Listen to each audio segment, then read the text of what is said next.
Assalamualaikum warahmatullahi wabarakatuh. Selamat pagi kawan-kawan Guru Tani Channel. Pada pagi hari ini, hari Jumat 1 November ya. 1 Desember. 1 Desember. Saya berkesempatan ada di salah satu perusahaan tebu di Lampung, yang pada kesempatan ini kita mau pengamatan secara parsial. Jadi pada kurang lebih di bulan Juni, seingat saya, kalau nggak Juni ya, nanti bisa kita cek lagi ya, Juni 2023.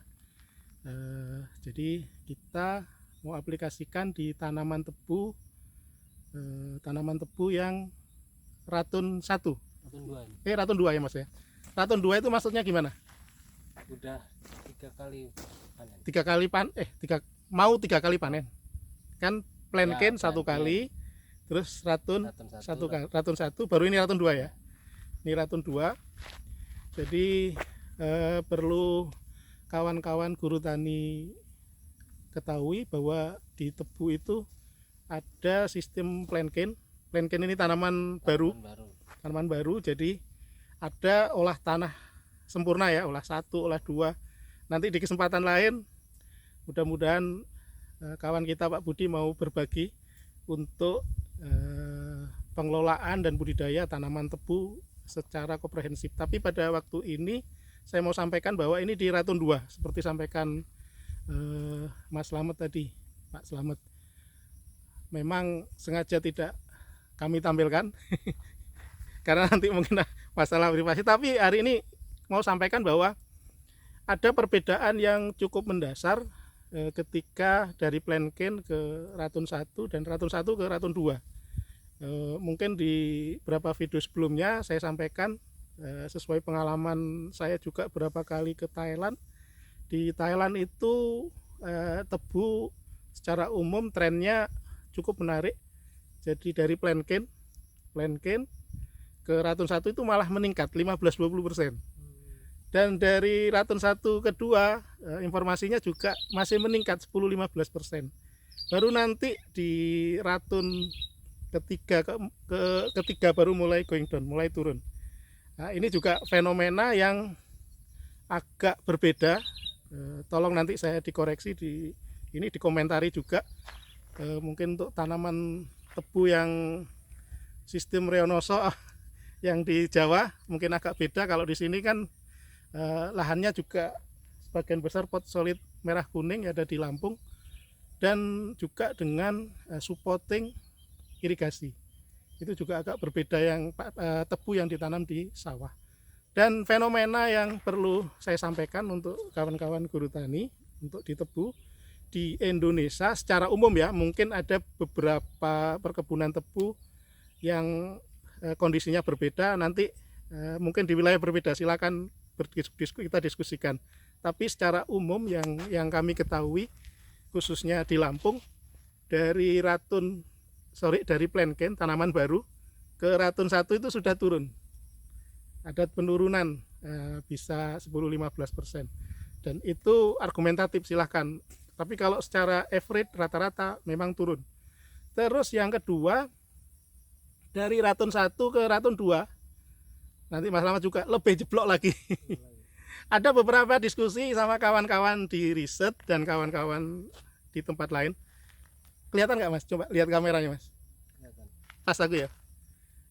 Masuk kan? Nah, jadi ada beberapa mungkin bahasanya anomali atau seperti apa ya. Waktu kita diskusi, sebenarnya apa yang menyebabkan penyebab utama kenapa dari planken ke ratun itu turun. Ini bukan survei politik, tapi beberapa kawan-kawan itu jawabnya kurang lebih mirip-mirip. Ya jelas beda Pak Didik. Kalau di planken itu kenapa produksi TCH maupun TSH-nya tetap bagus, karena mendapat mekanisasi sempurna, olah tanah sempurna, olah tanah 1, olah tanah 2. Pokoknya yang full mekanisasi, full olah tanah itu pada waktu planken. Nah setelah itu apa yang terjadi? Pada waktu ratun Ratun 1 tidak ada olah tanah lagi kan, Iya. apalagi Ratun 2. Nah, makanya kawan-kawan guru tani, pertanyaan yang mendasar saya tanyakan ke kawan-kawan, sebenarnya kalau seperti itu perbedaannya yang satu dapat olah tanah pada waktu plankton, yang satu tidak dapat olah tanah. Terus saya tanya, sebenarnya olah tanah itu tujuannya apa? Kan gitu aja kan? Iya. Tujuannya apa? Memperbaiki sifat fisik. Memperbaiki sifat fisik, terjadi porositas, terjadi tanah itu normal kembali, karena pada waktu dibaca, ya Mas Slamet ya, pada waktu dibaca dibalik itu aerasinya juga terjadi. Jadi tanah juga butuh nafas, karena sebenarnya di media tanah itu kan ada 3 hal kan, udara, air, dan tanah itu sendiri. Di kesempatan video yang lain saya sampaikan bahwa untuk budidaya apapun agar tanaman itu bagus ya tergantung daya dukung tanah. Kita sepakat daya dukung tanah itu ada 3 hal, Mas Slamet ya, sifat fisika tanah. Nah, tadi itu olah tanah dan sebagainya itu sifat fisika tanah. Yang kedua adalah sifat kimia tanah. Makanya tadi saya tanya di diskusi yang lain tadi, singkong sudah dicolok enggak, pH-nya berapa, ini berapa. Kalau ini udah clear semua lah, ini perusahaan besar. Terus yang ketiga adalah biologi tanah. Jadi kalau ketiga itu bisa terpenuhi, daya dukung tanahnya juga bagus. Selain kita nanti bicara mengenai irigasi, itu wilayah yang berbeda, karena irigasi air adalah faktor penentu. Ya. Kalau nggak ada air ya sudahlah, kita nggak usah bicara muluk-muluk, TSH mau naik, TCH naik, itu hal yang berbeda.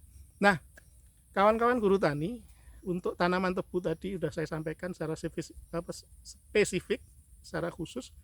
Dan balik lagi tadi, pertanyaan berikutnya adalah, berarti kalau misalnya di Ratun 1, di Ratun 2 tidak ada mekanisasi, tidak ada olah tanah, padahal tujuan olah tanah itu adalah memperbaiki sifat fisik lah, secara gampangnya kan gitu.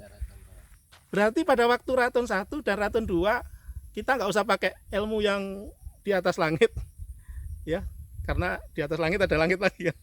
Jadi ilmu sederhana aja, yang perlu kita lakukan adalah bagaimana caranya kita mempertahankan sifat fisika tanah, sifat fisik tanah.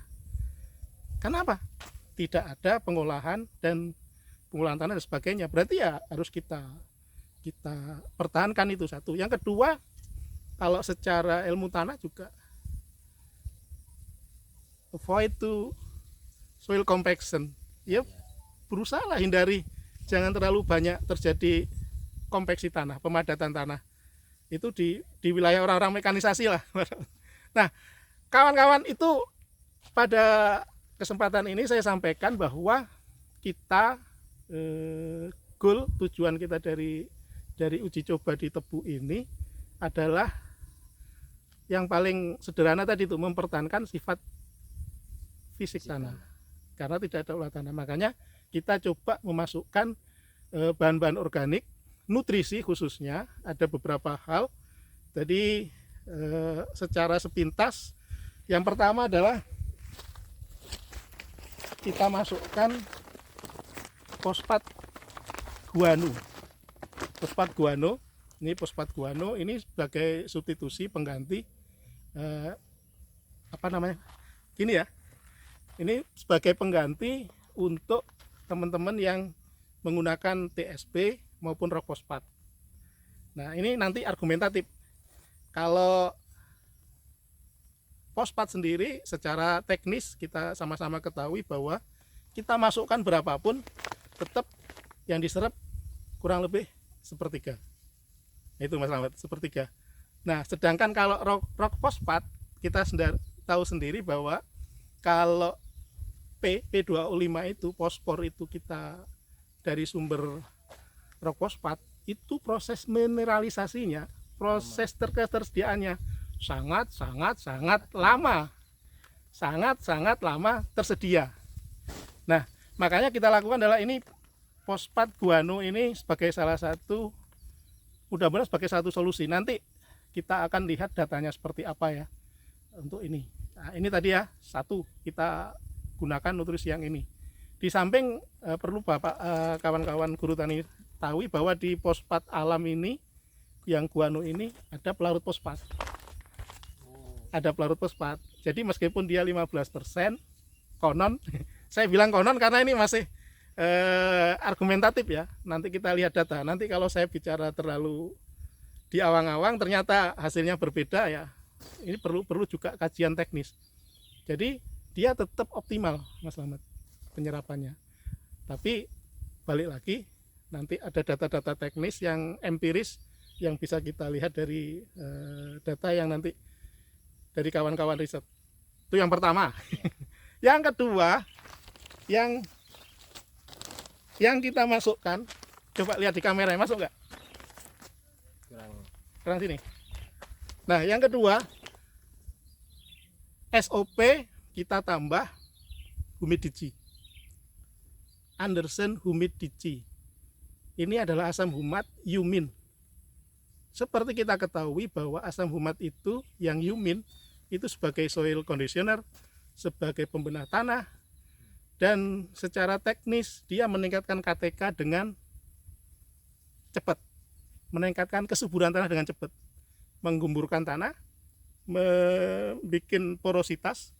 Tadi kita ceritakan, ini salah satu hipotesis kita. Berarti ini yang perlu kita lakukan. Kita masukkan asam humat humidity dengan dosis 20 kilo per hektar. Ini sudah pernah kita praktekkan di PT PSMI untuk pengganti kotoran ayam. Jadi daerah-daerah tertentu yang tidak kena blotong BBA itu kita gunakan ini dan itu masih comparable, masih secara teknis masih sama TSH sama TCH-nya. Datanya bisa dilihat di kawan sebelah. Jadi 20 kilo Anderson humidity ini masih oke dibanding dengan 40 ton blotong. Nah, apa yang perlu sampaikan? Salah satu fungsi dari asam humat Anderson humidity ini, silahkan kita bisa argumentatif dan debatable. Banyak sekali merek di luar, tapi hari ini kita bicara ini ya, saya nggak bicara merek yang lain. Jadi ini memang paten dari Anderson Amerika, humidity, disperse granule. Jadi dia ketika kena air, dia langsung hancur menjadi ribuan partikel. Fungsinya adalah selain meningkatkan KTK, dia juga merubah nutrisi-nutrisi yang kita masukkan di situ menjadi bentuk tersedia. Nah, jadi kalau Mas Slamet mau pakai ini untuk di singkong, keren, pasti keren secara teknis. Yang berikutnya adalah dia juga bisa sebagai fiksasi fosfor. Ingat ya, P2O5. Kalau kawan di Belitang bahasanya bisa membongkar fosfat. Jadi sebenarnya fosfat-fosfat yang masih tersedia di lahan itu bisa difiksasi. Nah, difiksasi pakai ini. Dilepaskanlah ikatannya. Dilepaskan. Makanya tadi kan nanti kita bicara koloid tanah itu sudah larinya. Nah, ini yang kedua untuk mempertahankan sifat fisik. Apakah benar? Nanti kita lihat datanya. Terus saya juga